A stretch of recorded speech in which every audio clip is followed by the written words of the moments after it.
Hi, I'm Miriam Horne, and I teach in the Corps. One of the things that we all have responsibility for in the Corps and across the college is student writing, because it's so highly valued in the things that students do in the workplace and in life. Sometimes it's a little bit intimidating.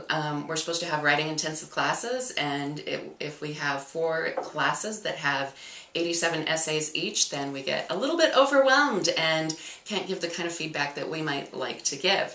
So one of the things to consider is what the purpose is in the assignments, the written assignments that we give, and what we're trying to get out of them. One way to work into thinking about assignments is to do some low-stakes writing. So what I want to talk about today is a very low-stakes writing activity that's called ink shedding.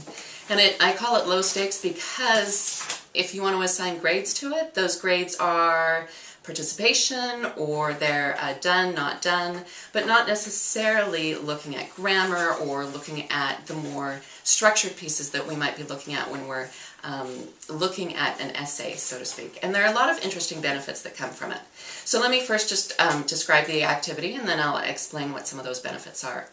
So first of all, students respond to a prompt. So that could be they do a reading assignment, they come to class, and where you might normally have a discussion about it, you ask them a question, and everyone takes 3 or 4 minutes to free write. And in my class, when I have students free write, I have them write without stopping for whatever the time period is, and they feel absolutely ridiculous because I say, when you free write, you don't stop. So if that means you're writing, I don't know what to say, this class is ridiculous, this professor is crazy, that's absolutely fine. The important thing that Peter Elbow said, and Peter Elbow is the one who came up with the whole idea of free writing, what he said is that it's more important to have the junk that comes out, that spills out of your head, out on paper, than cluttering up your thinking inside your head. So you get those ideas out. And if you're lucky, you'll get something. You'll get one tiny piece of something, a hint of an idea that might have potential, that might go somewhere. So you spend 2, 3, 4, 5, 10 minutes, whatever time you want to allot to the whole activity, writing about this prompt. You can do it at the beginning of the class. You can do it at the end of class to sum things up. It's really something that you can do at any point. But here's where it gets really interesting, and what I love about it, which is different from free writing, because when you're free writing, there's no accountability. Nobody else is going to see it. Nobody cares. And it becomes, every single class period, this teacher is crazy, blah, blah, blah, blah. What you do at this point, and you have to be careful about how you set it up, because it can be a little bit intimidating or a lot intimidating depending on the students. You're going to ask the students to share what they've written, not by reading to each other and not by just saying what they've done. But you're going to take all of their papers, and they can remain anonymous the first time you do this. That seems to relieve some of the anxiety about it. Collect all of the papers and put them in the middle of the room, or someplace that's really easily accessible to everybody. And then you're going to ask each student to come to the pile, pick up one paper that's not their own, go back and sit down with it.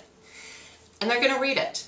And they're not going to read for grammar, and they're not going to read for spelling, and they're not going to read for punctuation, and they're not going to read for topic sentences or thesis statements. All those things that are important parts of really focused writing, but this is looking at the ideas, the very beginning stages of writing.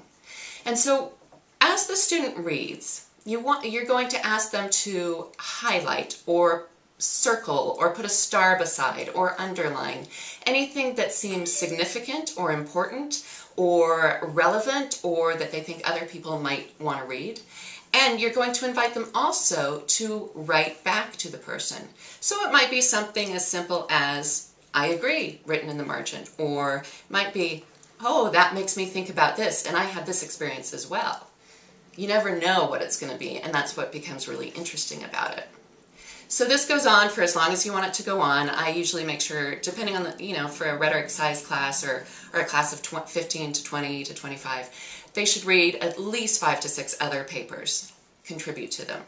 Now there's always going to be that one paper where you look at it and go, I don't have anything to say. And that's perfectly okay too. It's like that really awkward moment when you're at a social event and someone's trying to talk to you and you kind of go, oh, okay. And you have really nothing to say and you try and sneak away as fast as you can. And that's perfectly okay. And the students learn that. And so you go through this, however long you want. They read as many as you want to have them read. As the teacher, you can choose to participate with it or not. It's always really interesting.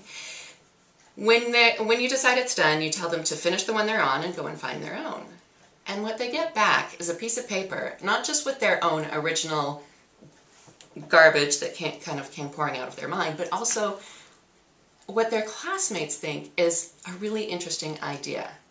And on that piece of paper, there is a written conversation. So the benefits of doing this there's a couple of benefits for this. On the one hand, it in some ways democratizes the whole classroom. So rather than that one or two students who are always putting up their hand and are the first ones to kind of hijack a conversation and all the ideas about a conversation, it allows everybody to participate at the same time. It allows people who are less comfortable speaking but are more comfortable writing to have an equal voice in the conversation. It makes students immediately aware that what they write matters and how they write it matters. And I think that's what they forget when they're writing an essay. They think it doesn't matter. There's no real audience. But this is very timely, and they get feedback on what they've said right away. And you can see this particularly if students are handwriting and someone has really bad handwriting. That handwriting doesn't get very many comments.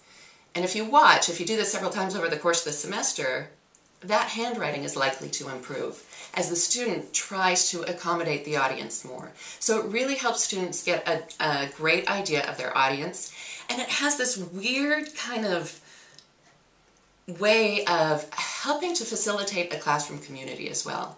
Because when everyone's thrown into this weird activity where everyone, or most people, are a little bit uncomfortable with their writing and having to share their writing right off the top without any kind of editing, there's a vulnerability in that. And vulnerability contributes to a sense of community, that you survived that vulnerability together.